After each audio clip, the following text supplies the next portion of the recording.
Qaysi bölmege boramiz? Qolmaymiz endi shulay. Mana men aytganlari bo'yicha endi meni barcha aytlarimda Go'stayni shu martaba bir kunda kirib biz chiqib ketdik koridordan tushtamas o'tkazdik aytganda. Birinde sırada da cevap yok. Ең қызығы хатта замандарында егер шынки тыңлаушылар біз проектташып көшетер келдік дегенш сізге кірге ярамай хатта қайда боласында біле алмаймыз екенбіз. Vakitning izini de etmegenler izle birinci kodda buldu, ikinci kodda buldu. Buna eskimin geçkine ele yarı annem bekletene de veterek kerip kavuşka судья уже турки. Дорогие друзья, хочу заметить, что сегодня судят по Верховному суде Республики Татарстан писателя, который пишет книгу.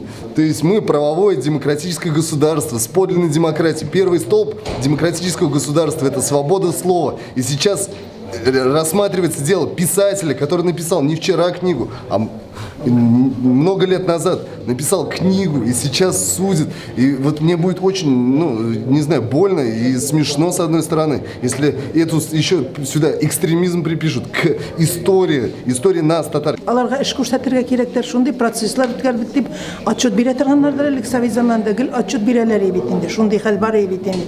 Шуның өчендер ничек инде шушында җыен картлар җыелып килгән, без шуларга да әйтергә ярамаган булсын инде бу процесс әйме. Мин Эхо Москвы тыңлыйм, Мәскәүләрне әйме.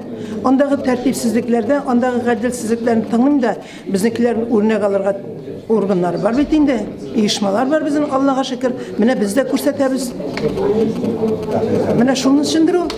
Мин аны аңламыйм. Вакыйдан ни гаеп бар ул китапны чыкканда 26 ел моннан. Аны бөтен кеше укыды инде. Ник шул вакытта укытылмаганнар ул китапка? Ник җыеп алмаганнар ул китапны? Bu Каташкаш Русьядан вопиющий случай. 17 елда гегемон келіп, большевиклар динне тыйдылар. Сталин аннары тыйды Алтын Урданы укырга билежге.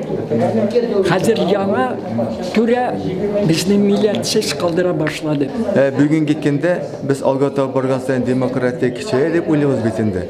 Тамырлана дип уйлыйбыз инде. Менә башка суккандай хәл Вахит Имамовның китабын хакимгә тарталар. Менә бу яктан килгән вакытта ничектер Россия алга таба карап түгел, башын артка борып яши ахыры. Мен шулай дип уйлыйм инде.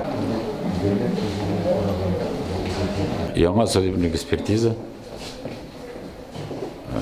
Мәскәү Мәскәүдә ясаткач, шуннан соңына яңадан утырыш. Фикерләрне белделәр, гаепләүче якнакында инде һәм безне якланучыларны сорадылар.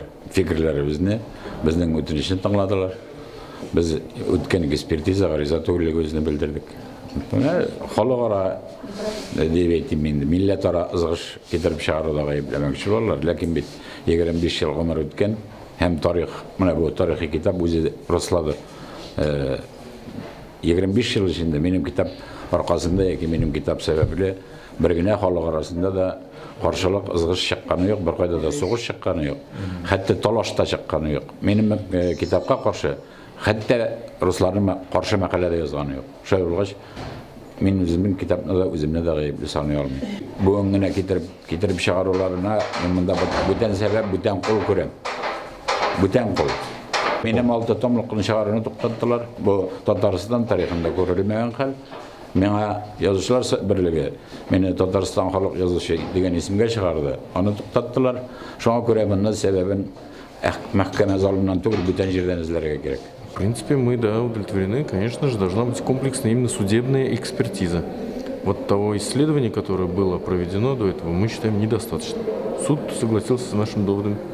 Татар яшәсә, тагын тарих үзенең дөрес бәясен бирәләр бит әле.